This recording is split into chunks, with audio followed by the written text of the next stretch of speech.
Comment je suis censé trouver 40 000 pour ma mise de fonds pour ma maison? C'est un commentaire que je viens d'avoir. Ben, c'est pas évident, mais c'est de faire un plan de match. Tu sais, c'est pas nécessairement demain que tu vas être propriétaire, mais il faut y penser comment le mettre. Si tu prends pas action maintenant, ben, tu ne seras jamais propriétaire. Puis là, qu'est-ce qui te dit que tu es obligé de l'acheter seul, cette maison-là? Est-ce que tu peux te mettre? Parce que, tu sais, si toi, tu te dis comment je vais réussir à trouver 40 000 mettre une mise de fonds, ben, je suis pas mal certain qu'il y a d'autres personnes dans ton entourage qui se posent la même question. Comment ils vont faire pour se trouver 40 000?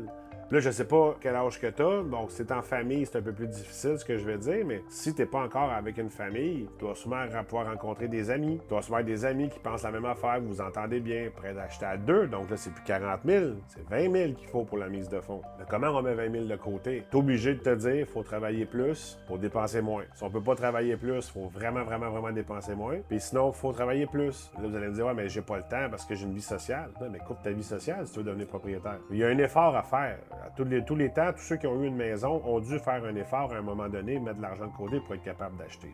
Est-ce que c'était plus facile? Sûrement. Est-ce que c'est plus difficile de votre côté? Oui, mais ça va être encore possible. J'ai encore des gens, moi, que je rencontre qui viennent d'acheter des maisons, qui ont mis de l'argent de côté. Puis là, mettons, là, c'est qu'ils ont acheté à deux une maison, puis ils vont la rénover eux-mêmes.